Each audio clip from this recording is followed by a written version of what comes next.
Good morning and welcome to Bazaar Morning Call. I am Anuj Singhal, with me Prashant and Sonia, and of course we are starting the day today. The US market will be trading today. It was off of course yesterday, but if you look at what's been happening here, the big question is this some kind of a decoupling or just a phase of outperformance?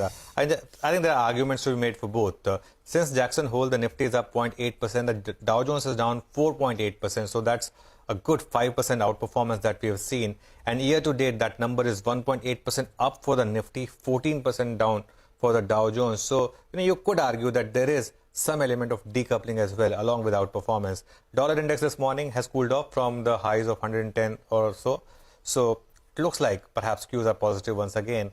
The SGX Nifty could do whatever, but like we saw yesterday as well, it didn't matter. The market was up well over 100 points. Let's see how things move. Hi guys, good morning. Hi, morning Anuj, morning Prashant. And this is a market that has been outperforming for a while, right?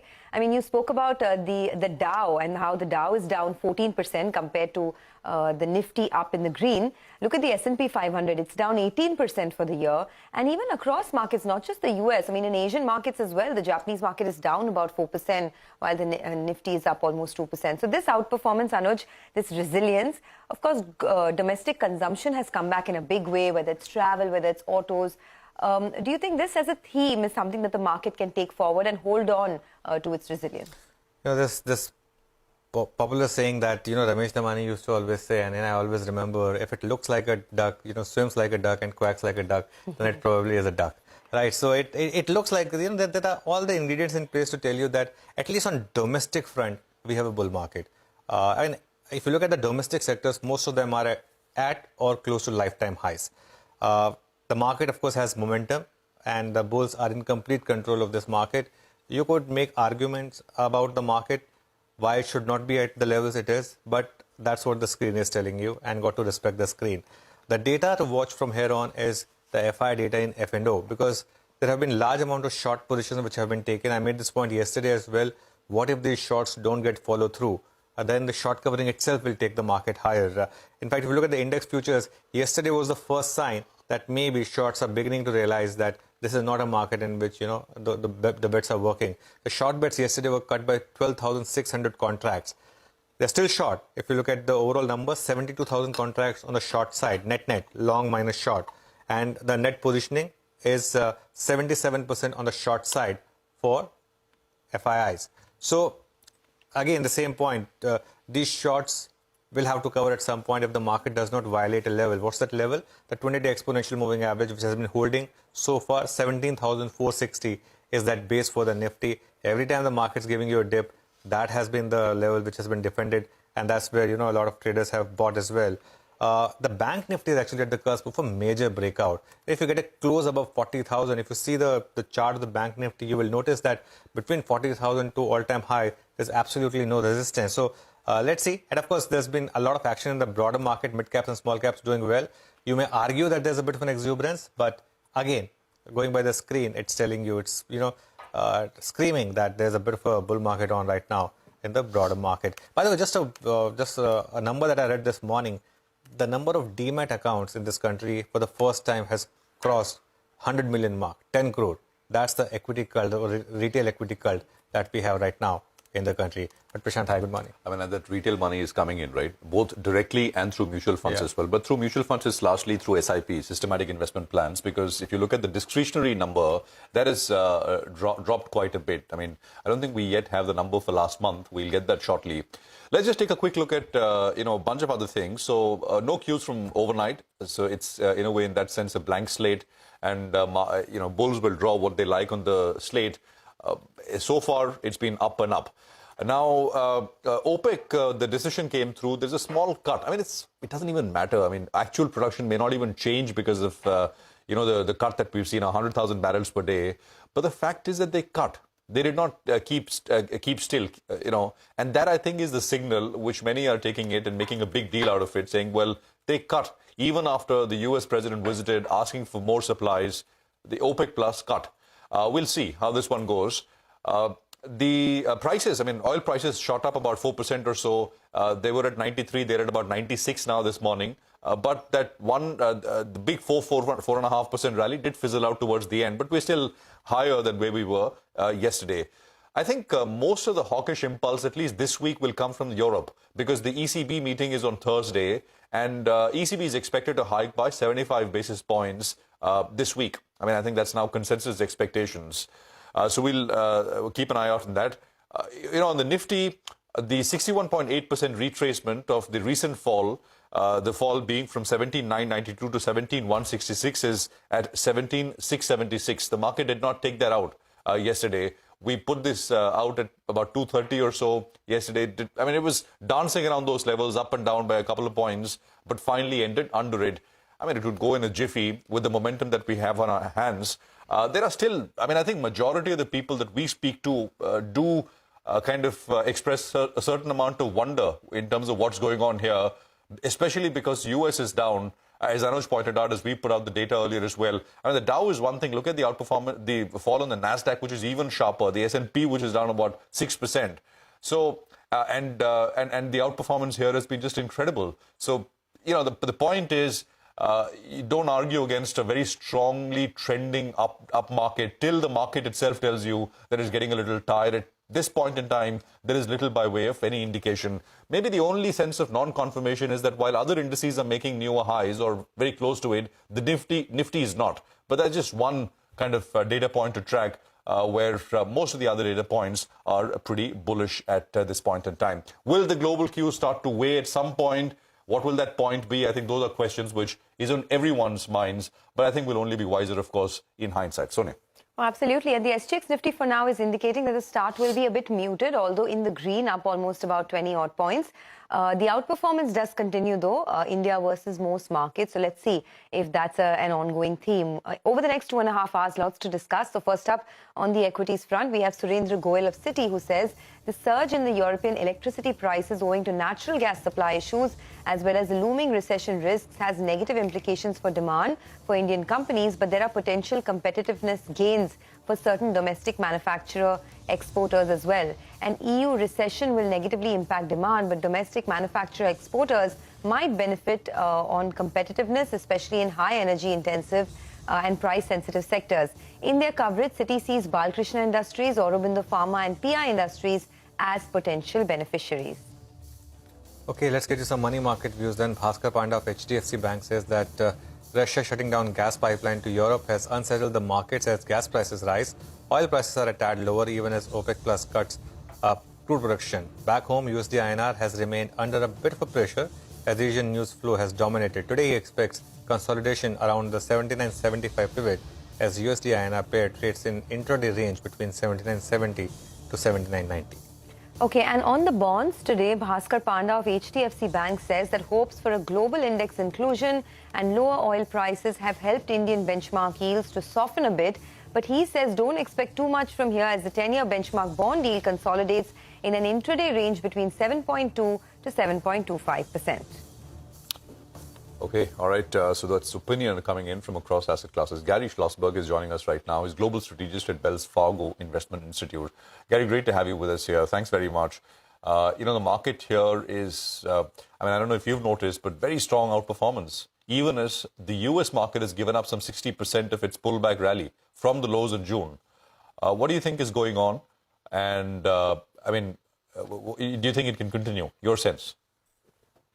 Well, I think the focus there has been on the domestic economy, which is holding up quite well. India is among one of the stronger emerging markets in that group. And I think it's feeding off some very good news at the moment. It will be tested, I think, going forward. We are expecting central banks in the US, the European Central Bank, to become more aggressive, the Federal Reserve maintaining that aggressiveness with 75 basis point hikes beginning this Thursday, we think, with the European Central Bank. So higher interest rates, I think, will create something of a headwind or at least a test for the Indian market. And then on top of that, we're just entering a global slowdown led by Europe, to some extent, the United States. China trying to jumpstart its economy. We think that will be only partially successful later rather than sooner. These will be the two key tests, I think, for the Indian market between now and the end of the year. We're just entering that stage, and the true test lies ahead. Gary, hi, good morning. But what about the about the mother market, the US market, do you get a sense that perhaps the yearly lows will be retested, or I mean, has the market made the low for the year? Difficult to say whether or not the market will test new lows. Quite possible. What we do think, and what we've been thinking all along, is that the more challenging macro environment is still ahead of us. As I said, the Federal Reserve continuing to raise interest rates aggressively for at least one more meeting. And we do look for the U.S. to enter a recession by the end of the year. And of course, that against the global backdrop that is less than promising as well. So here, for sure, we think it will be a more challenging environment. Whether or not it hits those earlier lows, pierces them, remains to be seen. In this challenging environment, Gary, India has been a bright spark, right? It's up almost 2% this year, while the S&P 500 is down 18%. Do you think this outperformance is something that can continue? Well, as I said, I think the Indian economy is doing quite well. We share the view that growth in the coming fiscal year, or in the fiscal year ending in 2023, could see growth on the order of 7 to 7.5%. That's quite high by global standards these days. So clearly that is a tailwind for the Indian economy. The challenges are rising interest rates abroad, and a global slowdown that could create a real headwind for Indian exports, which have held up quite well. So that's really the challenge, the balance between those three, the positives versus the negatives, will tell the tale by the end of the year. Gary, on Friday, we get, actually on Thursday, there is the ECB meeting. Yes. Now, many expect 75 basis point in terms of increase. Will that impact sentiment, or you think it's adequately priced in? And second, on Friday, I think we got EU energy ministers who will meet, right? I mean, all kinds of talk, what will happen. Some even saying that maybe there's nationalization of the energy sector on the cards. But definitely some drastic measures perhaps will be taken. Your thoughts on that? Well, sort of a cross currents, I think. The European Central Bank set to raise interest rates by, I think, as much as 75 basis points. And as you mentioned earlier, that is becoming conventional wisdom. They're certainly leaning in that direction. Unlike the U.S., where inflation has peaked, we have seen continued increases in Europe. On the other hand, fiscal policy becoming a good deal more stimulative as they try to cushion the impact of higher energy costs. So cross currents out there, but once again, we do see the European economy going through a fairly severe recession late this year, extending through mid-2023. Okay. What does all of this mean overall for risky assets? You did mention that, of course, asset classes like the Indian equities will outperform developed markets. But in general, as these rate hikes play out in its entirety, do you see risky assets like equities take a backseat?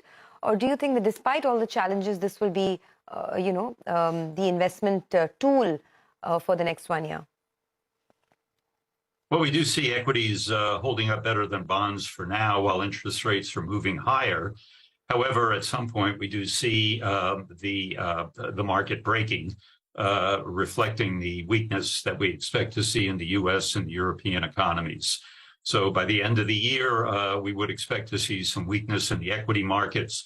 However, keep in mind, the market does tend to discount equity markets here and overseas. And as we move into 2023, if our forecast is correct of a recovery during the latter part of 2023 here and to some extent in Europe, the market will begin to reflect that as well. In the interim, we continue to focus on the higher quality, the larger cap stocks, strong balance sheets, and the more defensive, less economically sensitive sectors of the market.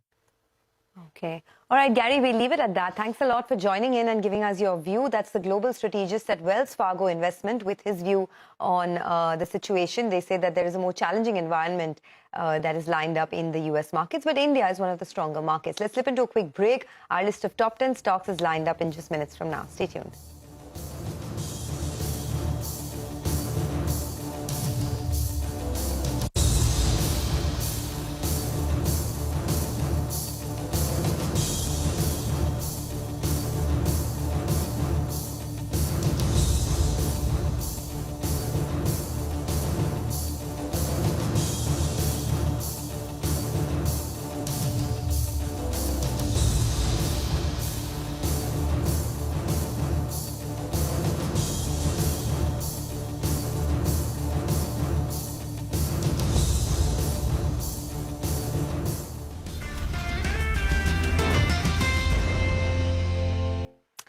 Welcome back to Bazaar Morning Call. Well, our research team is here to help you with the list of top 10 stocks as we begin trade today. Anuj, what are you looking at today?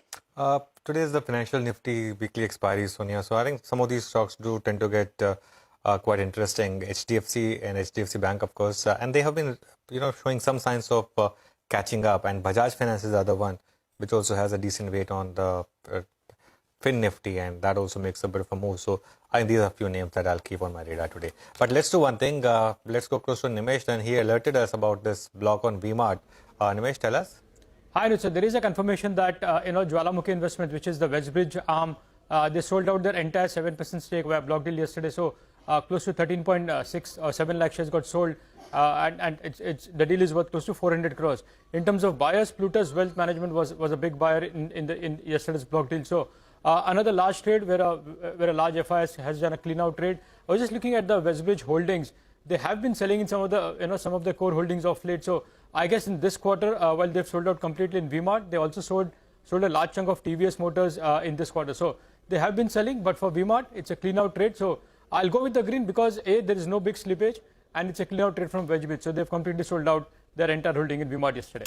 Okay, thanks a lot for that. Well, Reliance is the other one that we're looking at this morning. There's a small acquisition that Reliance has made to the tune of $32 million. They've acquired about 80% stake in a company called SenseHawk. Now, SenseHawk develops software-based management tools for solar energy generation for the industry. In any case, we know that Reliance is going big on the new energy space. Now, SenseHawk helps accelerate solar projects from planning to the production stage. They help companies streamline all their processes and help them use automation for their projects. And they provide a seamless solar digital platform to manage the end-to-end solar asset life cycle. So basically, it's just, to sort of help them further their plans in the new energy business. Just take a look at SenseHawk's turnover in the last 3 years. It's gone from $129,000 all the way to $232,000. So I'm going with green on Reliance Industries. Of course, standard disclaimer that Reliance owns the channel that you're watching. All right, Sonia, thanks for that. Now, Narayana Health has acquired a hospital in Bengaluru. Sonal is here with more on this. Sonal. Good morning, Prashant. Well, yes, the stock will be in focus because they've acquired Shiva and Shiva Orthopedics Hospital at Bengaluru for 200 crore rupees. Now, remember, this acquired hospital is an orthopedic and trauma hospital and has over 100 operational beds. If you look at what the financial performance was for the hospital, it did revenues of 50 crores, around 49 crores in FY22, 18 plus crores in the 4 months of FY23, the first 4 months. So, looks like the acquisition has come in at 4 times price to sales. In terms of impact, yes, fundamentally it looks like a positive because acquisition will help Narayana foray into trauma and orthopedic specialty, and this is within their Narayana Health City campus, which houses 2 flagship hospitals already, which is Narayana Institute of Cardiac Sciences and Mazumdar Shaw Medical Center. So overall, looks like an expensive acquisition, but it is in the right direction. Okay, acquisition in the right direction. Thanks a lot for that. Well, Vahishta is with us to tell us why she's watching NTPC this morning. Vahishta. Hi, Sonia. Good morning. Well, Ntpc acquires Jabua Power via the corporate insolvency route, and Jabua Power Limited is having an operational thermal capacity of approximately 600 megawatts, which is located in Madhya Pradesh at present. Now, post-acquisition of Jabua Power Limited, Ntpc will become a 70-plus gigawatt company with a total installed capacity of 70,064 megawatts. Right, Vaisha, thanks very much for that. So that's NTPC in focus. More stocks with news flow. Rima is standing by with that list. Rima, hi, morning. Hi, morning. So watch out for NIIT Limited as well as CL Educate. These are both these education companies listed in India. Prime Minister Modi has announced that 14,500 schools across the country will be developed and upgraded under the PM Shri Yojana. So the schools post the upgradation will be equipped with modern infrastructure, including labs, smart classrooms, libraries, as well as sports facilities. So this opens up an opportunity for NIIT Limited as well as CL Educate, who are present in this space. Keep your eye on pharma names like Cipla, JB Chemicals, Torrent Pharma. There was an ET report today this morning which says that these companies, amongst others, are in the fray for a 4,500 crore buyout of Medley Pharma. Medley Pharma specializes in iron preparations. It's estimated to have a revenue of about 926 crore as of FY22, as per the ET report. But CNBC-TV18 has not independently verified it, but the news reports do suggest that these pharma companies are in the fray. And finally, Astral Limited. It's had a good run recently. NCLT has sanctioned the scheme of arrangement of its subsidiaries with the company. Back to you. Okay, thanks a lot for that. So here's a quick recap in case you missed out on the stocks. Stocks with positive news flow today. There's V-Mart Retail, Reliance, Narayana Rudalya, Ntpc, Cipla, JB Chemicals and Pharma, Torrent Pharma, Astral, NIIT and CL Educate. Well, guess what? Once again, there are no stocks with negative news flow today. But of course, the market could be a different picture altogether. Let's take a quick break. On the other side of the break, Dipan Mehta of Elixir Equities will join in for some fundamental stock analysis. We'll also connect with Sunil Reddy of Dodla Dairy to discuss an outlook on their business.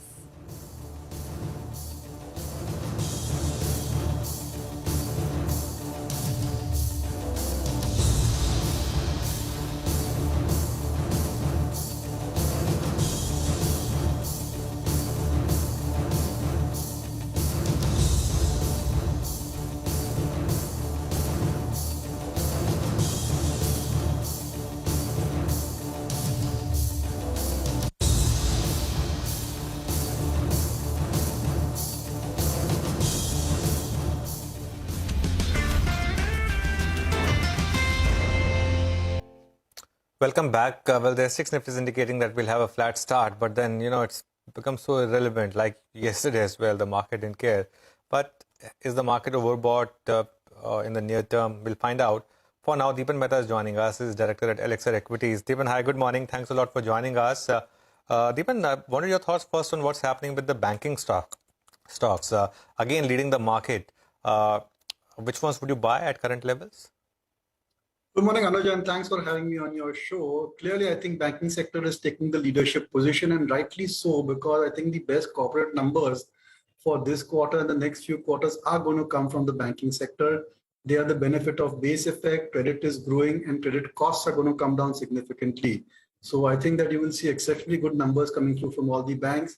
I know there's a temptation to buy some of the tier 2 banks, tier 3 banks as well, and you could certainly trade in them, the likes of IDFC First or RBL, or Bandhan Bank per se. But I think the large part of the portfolio has to be in the large cap banks. The top pick remains ICICI Bank, followed by that is Kotak, HDFC and Axis Bank. I think these 4 or 5 banks should be amongst the top in every investor's portfolio in order to at least get returns in line with the sensex nifty or beat them. But there will be trading opportunities in PSU stocks, PSU banks, as well as tier 2, tier 3 banks. Okay, PSU stocks, PSU banks and tier 2, tier 3 banks, all right. There's also a lot happening in the consumption space now, Dipan. Things have come back, demand has gone up across FMCG, autos, consumer durables. What would your top picks be in this space now? See, I think a lot of the FMCG categories are reaching maturity phase. And for large FMCG companies, the likes of HUL, Dabur, Godrej, it'll be very difficult to get double-digit volume growth. At best, they'll get a mid-single-digit kind of a volume growth, and then a little bit of price increases to cover the costs would mean that their earnings for many, many years will be in high single-digit to mid-single-digit or so. And that kind of a proposition doesn't really be attractive to us at this point of time. Consumption has to be played slightly differently through real estate, through automobiles, through building materials, entertainment. I think these are the new consumption centers as far as the Indian economy is concerned, and not the traditional ones like FMCG. So I'd like to go for the winners over there. You could add retail also to it, the likes of Titan or that matter Trent or V-Mart. I think there are so many choices now available when you want to play the consumption story, and I don't think FMCG is the best way to play that. Dipan, hi, good morning. It's just it's a one-off observation, but last couple of days, at least I've been observing many of these, 5, 10, 15 rupee stocks starting to fly, right? Now, by itself, maybe it doesn't tell us very much, but given the fact that there is generally such large, retail seems to be back, right, in full force. Does that is there need for caution here? I'm looking at names like, for example, Suzlon. Take Reliance Power. Take, so many Dish TV. May have some turnaround stories here and there, but what do you make of it? Good morning, Prashant. I think this is a complete bull market, and one should expect this kind of trends to take place. So there is really nothing surprising about it. And who knows, some of these low price stocks could turn out to be multi-baggers also going forward also. But investors by and large have become cautious. I think we have seen in this last bull market that hardly any investors have got burned with stocks which have been operated by operators or by nefarious companies per se. I think by and large the culture has improved significantly over the past few decades or so. And I don't think investors are sucked in that easily to these stocks. Traders will keep on buying into these stocks in the hope of making a quick buck. But as I look at investors' portfolio, I think largely, I would say 70-80% is in good quality stocks. And there's always this, human urge to gamble in some of these low price stocks.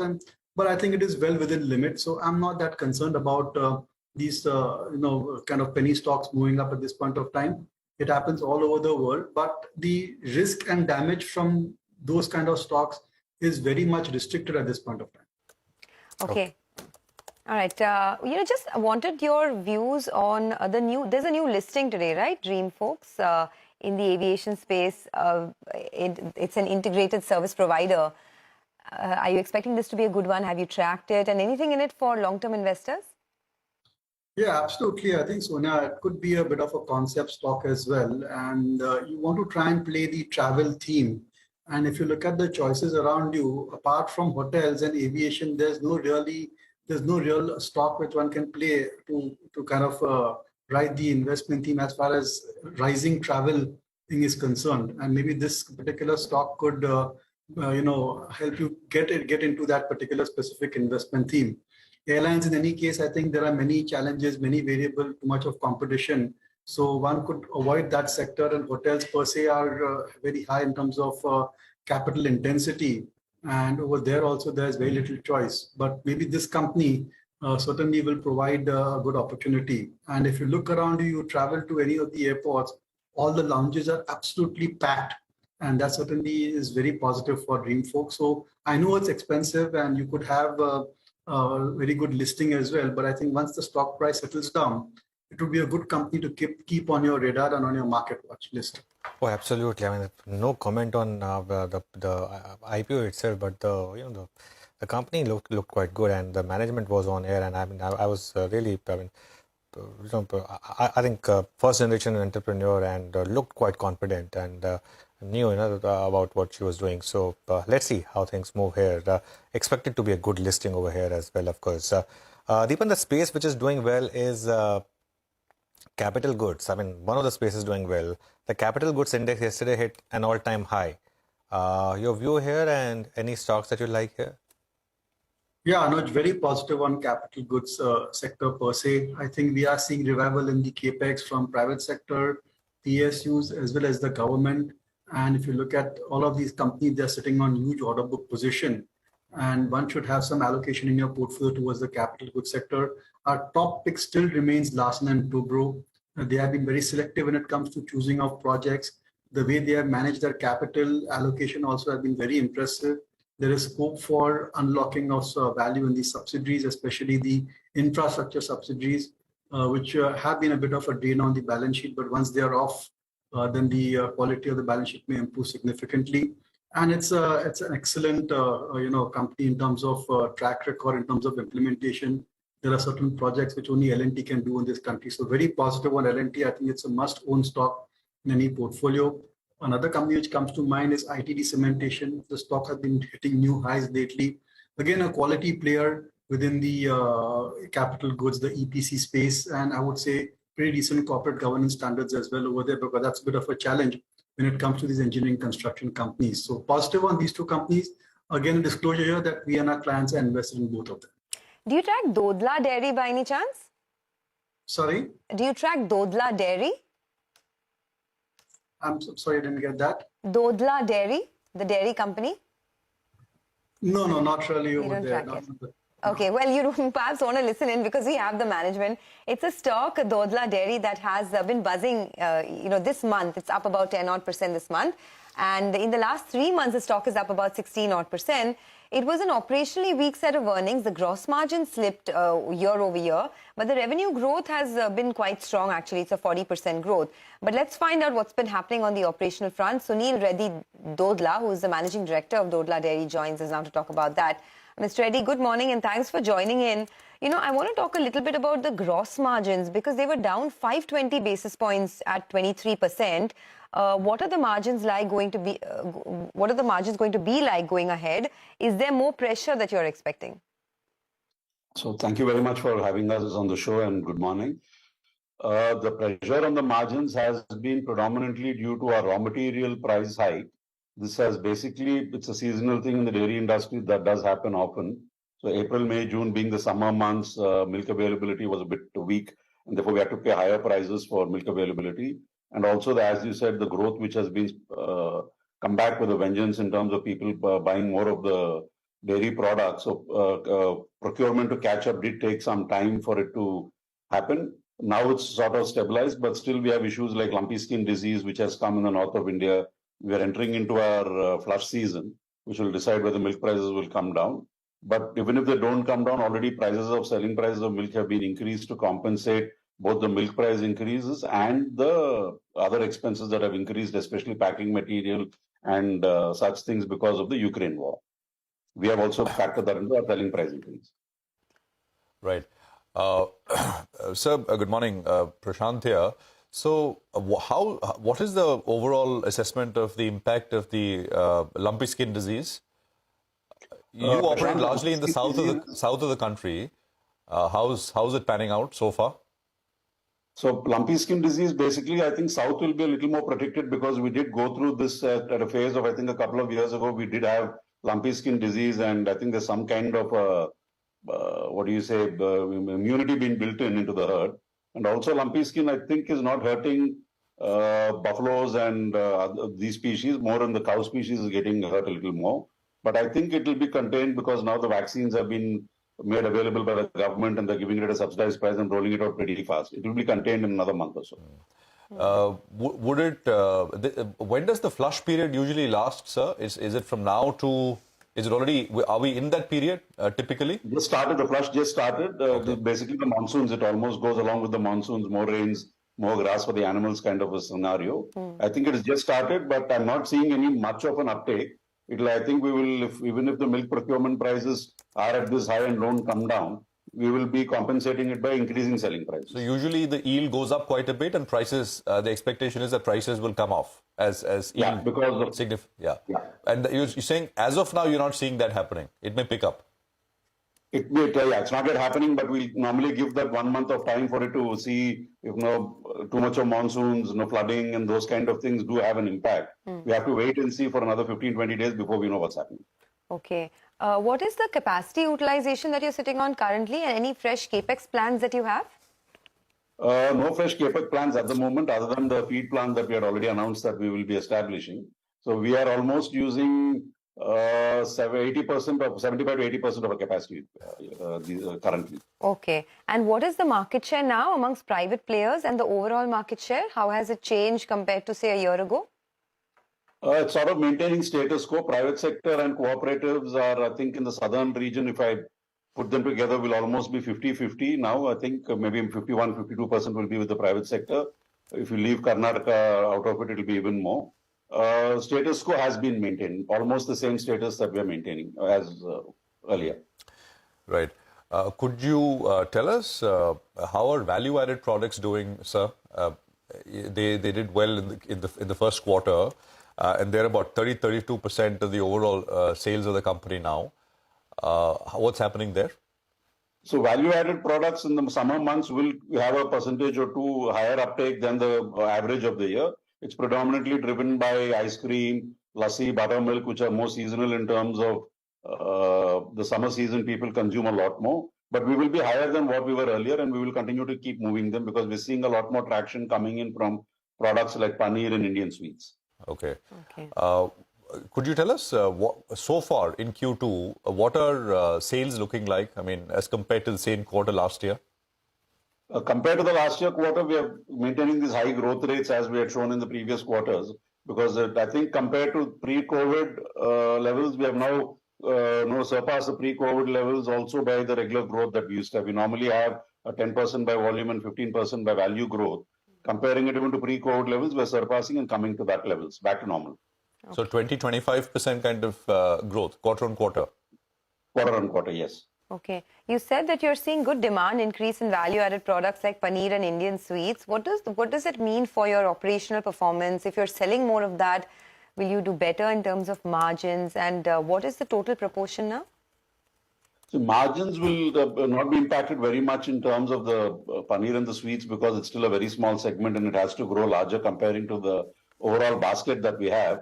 But it is a good trend that people are beginning to buy more of dairy-based sweets and of course, paneer has always been there, but it's moving into more as a regular consumption. As economy improves, I think as a protein substitute, it is catching on pretty fast. Right. Just one last question from my side, sir. So in the south of India, it was not, I mean, the impact of LSD was not that much, but it hit states like Rajasthan, Gujarat, etc. quite a bit.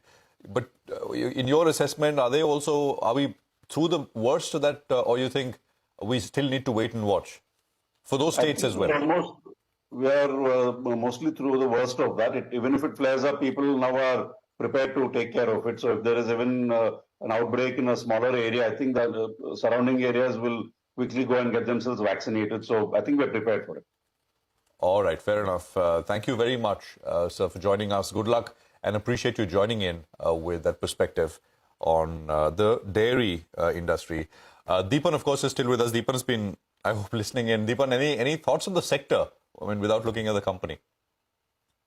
See, when Sonia asked earlier about dairy, the reason we completely avoid it is that every dairy company wants to move up the value chain to become a FMCG company, but nobody really has succeeded. The proportion of value-added products always remains very low in terms of revenue and profitability. And the fortunes of the company are clearly linked to milk prices, which is a bit of a political issue as well. And when they're able to raise the prices is when these companies start to do well. In any case, milk as a category also is quite mature. So when you look at the track record of every listed dairy company, it's not that inspiring. So generally would like to avoid all dairy companies, including this company. It's not that they're available at extremely attractive valuations like low single-digit P multiple or high dividend yield per se. So from an investor's perspective, it's not a very attractive investment proposition. Okay. What about this whole auto ancillary space, Deepan? It's come back in a big way, right? Battery companies like Exide were up almost 9% yesterday. You've had big moves in, some of these players, whether it's Tube Investment, Jamna Auto, the smaller guys. Anything from that bunch that you still like? Yeah, Sonia, completely justified. I think auto seems to be entering a fantastic new growth phase. And the EV opportunity also has opened up for many of the auto ancillary companies per se. I think that if investors go with the larger companies, the likes of say Bosch or Motherson Sumi or Sona for that matter, I think it should be perfectly fine. 2-3 niche companies come to mind, Minda Industries, Minda Corp as well, which have done excellent, I would say, track record over the past 3-4 years, even when the industry was going through a lot of a trouble spot. So very positive on auto ancillaries per se. But before I choose a company, I'd like to see which sector it is in and prefer companies which are more on the entertainment, the electrical, the electronic aspects of a automobile OEM as an automobile OEM supplier, rather than ones which are engaged in engine parts. Because end of the day, I think EVs are a reality, and that's where the 5-10 year growth phase is going to come for a lot of the auto ancillary companies. So you need to be a bit selective. But these are going to be great times for all auto ancillary companies, the likes of batteries, tires, I think across the board. I think after many years of having subdued revenue, you could see good growth rates coming through. Okay. Deepan, a word on SpiceJet. So much happening here. Would you take a punt here? Absolutely not. I think the company is in a bit of a trouble at this point of time. And on and off, you do keep on hearing about incidents, which are a bit concerning, as I would say. And overall, I think unless there's a significant improvement in the operations of the company, I think that it's going to be in a pretty delicate situation at this point of time. At the same time, competition is increasing significantly. There are choices in the aviation space. You want to buy aviation, then just go with the best. Just buy Interglobe Aviation. It continues to have a pretty large market share position. And although we're not that great fans of aviation, but if you still want to buy, then that's the stock to look at investing. Okay, well, Dipan, just stay on. We'll come back to you in a bit. We also have about 15 minutes left for the pre-opening rates to kick in, and in all likelihood, it will open in the green. The SGX Nifty is now up almost 25 odd points the last time I checked. So looks like it's going to be a decent opening today. Petroleum Minister Hardeep Puri has said that India will carefully assess the G7's proposal to impose a cap on the prices of Russian oil. Speaking to CNBC's Hadley Gamble on the sidelines of the Gastech 2022 summit in Milan, he also said that India would continue buying oil from Russia and any decision will only be taken on the basis of national interest. Let's listen in to an excerpt of that conversation. There are many conversations going on due to a large number of factors. There is a shortage of supply. The demand is higher than the supply. OPEC has today taken a decision to circumscribe its own production by 100,000 barrels. There's a talk on the price cap. There are a lot of things. You know, we, apart from being a population of 1.4 billion, we consume 5 million barrels of oil in a day. We have 60 million people going to a petrol bunk every day to fill up. And throughout this difficult period, and by difficult period, I don't mean just the pandemic. Pandemic in and of itself was difficult. Yeah. I mean, the price of oil went down, as far as I can remember, to $19 a barrel. Then it went up to 120 plus. Then you had the, Russian-Ukraine factor.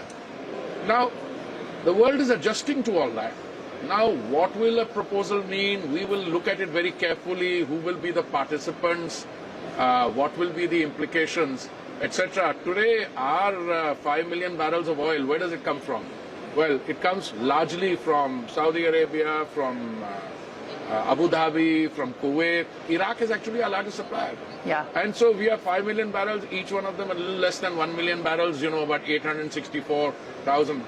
Russia accounted, if memory serves me right, towards the end of the financial year, which ended 31 March 2022, 0.2%. That's all we had. Then when the thing started, so somebody said, India is buying a lot of oil from Russia. I said, the Europeans buy more in one afternoon than I do in a quarter. I'd be surprised if that is not the condition still. But yes, we will buy from Russia. We'll buy from wherever. Yeah. A democratically elected government. And you don't have a moral conflict with the Russians at all? No, it's a question of no conflict. I have a moral duty to my consumer. Do I, as a democratically elected government, want a situation where the petrol bunk runs dry? Look at what's happening in countries around India. But they did invade a democratically elected country. I'm not getting into that debate. Yeah. It's a question of energy. Energy, as far as I know, is not sanctioned. Okay? Energy, there is a encouragement, but there are so many other factors. Also, if we balance it, we buy 4 million from here, if we buy, I don't know how much we are buying from Russia. So we are realistic. And by the way, those who wanted to do that ideological punitive action, they're still buying. Yeah. And they're going to be buying for a while. I mean, the oil minister absolutely on the ball and giving facts and figures and being absolutely straight up that we get our oil from wherever we get it the best in terms of prices, and we'll continue to do that for the foreseeable future. And of course, any proposal in terms of price cap and whether India will be a party to it, all that will be sort of taken into context in the backdrop of what's in national interest. So, absolutely on the ball there. We'll take a very quick break here. Deepan, of course, is with us. We'll also have our technical trading idea set up for you. Mitesh Thakkar and Sudarshan Sukhani with some of that in just a bit when we return. Welcome back. Well, the SGX Nifty is indicating that we'll have a flat start. But remember, it was indicating that yesterday as well. And then we had that big day yesterday. In fact, the market's been very strong. Every dip consolidation is getting bought. We have Sudarshan Sukhani and Mitesh Thakkar now joining us. Gentlemen, good morning. Sudarshan, this is a market in which, a lot of people are questioning that, why is the market going up? But the market's going up. So, and that's the reality. So, as a trader, how do you approach it incrementally? Good morning, Anuj. The last thing I do is to question the markets. I've never understood why it goes up, but it does that. So we'll just follow it. Yesterday, the idea was to go long with a stop under 450. That 17,450 number never came. So that long trade was there. Whether you carried it or not is a different matter. The same trade continues. I mean, the long trade continues today also. The markets are showing remarkable, say, relative strength as compared to other markets. We just have to accept what they are doing rather than, question and think. And I'm too shallow to understand what the markets do. That applies to most traders. So buy the Nifty today. Now the stops have been raised. It's now 17,550. So far as 17,550 holds, I would be a buyer in the Nifty. Whether you buy it at the open, on a breakout, on a dip is a matter of personal trading, say, choice. But be long in the Nifty, and that applies even more so in the Bank Nifty, which actually made new highs yesterday, new 3-month highs. So keep a stop at 39,400 and buy the Bank Nifty. Again, the exact point of buying is for the trader to decide, but stay on the long side. Okay, stay on the long side. 17,550 is the Nifty stop. Yesterday, of course, the stop was 17,450. With markets rally, that's gone up to 17,550, and 39,400 is the stop loss on the Bank Nifty. So Sudarshan is buying both the indices. Mitesh, good morning. You have been carrying long trades as well. What's the approach from here on now? Yes, Anuj, good morning. I think very clearly the bias has been that this is a market which is contracting within a bigger market, within a bigger trend, which is more on the expanding side or on the upward side. So I think in that sense, we've maintained a very positive bias on the indices. The idea is to, within this contraction or consolidation, try to buy on declines to support areas. Otherwise, trade with long bias on stock-specific basis.